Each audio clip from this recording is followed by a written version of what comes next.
बर' थुनलाइ आफादनि लेङाइ आफादगिरि दिननाथ बसुमतारीखौ बर' थुनलाइ आफादनिफ्राय एरख'नाय जाबाय।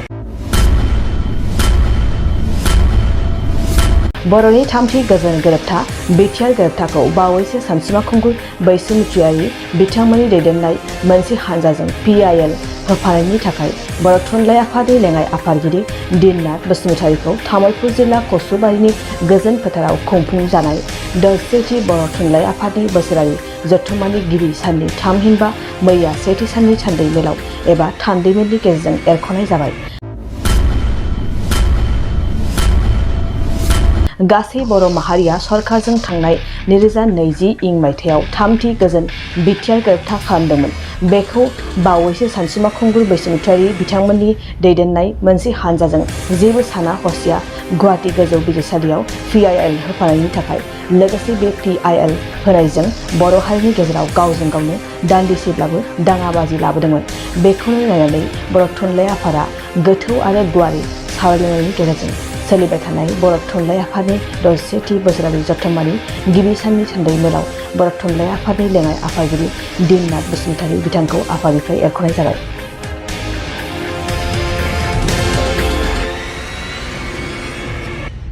बर' थुनलाइ आफादनि लेङाइ आफादगिरि दिननाथ बसुमतारीखौ बर' थुनलाइ आफादनिफ्राय एरख'नाय जाबाय। बर'नि थामथि गोजोन गोरोबथा बिटिआर गोरोबथाखौ बावैसो सानसुमा खुंगुर बैसोमुतियारि बिथांमोननि दैदेननाय मोनसे हानजाजों PIL होफानायनि थाखाय बर' थुनलाइ आफादनि लेङाइ आफादगिरि दिननाथ बसुमतारीखौ तामुलपुर जिल्ला कसुबारिनि गोजोन फोथाराव खुंफुंजानाय 10थि बर' थुनलाइ आफादनि बोसोरारि जथुम्मानि गिबि साननि थामहिनबा मैया 1थि साननि थान्दै मेलाव एबा थान्दैमेलनि गेजेरजों एरख'नाय जाबाय। गासै बर' माहारिया सरकारजों थांनाय 2020 मायथाइयाव थामथि गोजोन बिटिआर गोरोबथा खालामदोंमोन। बेखौ बावैसो सानसुमा खुंगुर बैसोमुतियारि बिथांमोननि दैदेननाय मोनसे हानजाजों जेबो साना हसिया गुवाहाटी गोजौ बिजिरसालियाव PIL होफानायनि थाखाय लोगोसे बे PIL होनायजों बर' हारिनि गेजेराव गावजों गावनो दान्दिसेब्लाबो दाङाबाजि लाबोदोंमोन। बेखौनो नायनानै बर' थुनलाइ आफादा गोथौ आरो गुवारै सावरायलायनायनि गेजेरजों सोलिबाय थानाय बर' थुनलाइ आफादनि 10थि बोसोरारि जथुम्मानि गिबि साननि थान्दै मेलाव बर' थुनलाइ आफादनि लेङाइ आफादगिरि दिननाथ बसुमतारी बिथांखौ आफादनिफ्राय एरख'नाय जाबाय। नोंथाङा सरखारि साख्रि नागिरदोंना? नोंथांनि थाखाय मोनसे गोजोनथाव खौरां। नोंथांनि थाखाय दं एडुकेट पइन्ट, जेराव नोंथाङा सोलोंथाइ लानायनि गेजेरजों सरखारि साख्रिनि गुबुन गुबुन रोखोमनि गोब्राब आनजादफोरखौ उथ्रिसारनो हागोन आरो गावनि आथिङाव गसंथानो हागोन। बे एडुकेट पइन्टआव नोंथांमोना SSC, bank PO, bank clerk, bank SO, UPSC, FSC, defence, railway, state insurance, AAO, ADO एसिस्टेन्टजों लोगोसे स्टेट लेभेल जब आरो माखासे सरखारि साख्रिनि आनजादाव गोनांथि जानाय आयदाफोराव सोलोंथाइ लानो हागोन।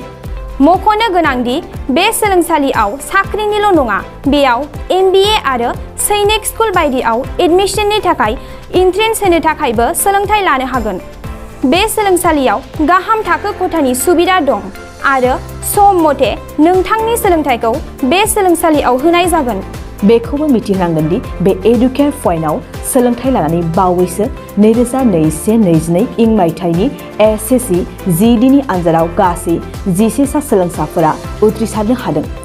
बारा नङा, गासै 15,000 रांजोंनो नोंथाङा बे सोलोंसालियाव 6 दानसिम सोलोंथाइखौ लानो हागोन। बे सोलोंसालिया क'क्राझार, बरपेटा र'ड, गवालपारा आरो बङाइगावआवबो दं। क'क्राझाराव सोलोंथाइ लानो गोसो गुदुं जानाय सुबुंफोरा 700-2263133 9101536360 700-2263133 9101536360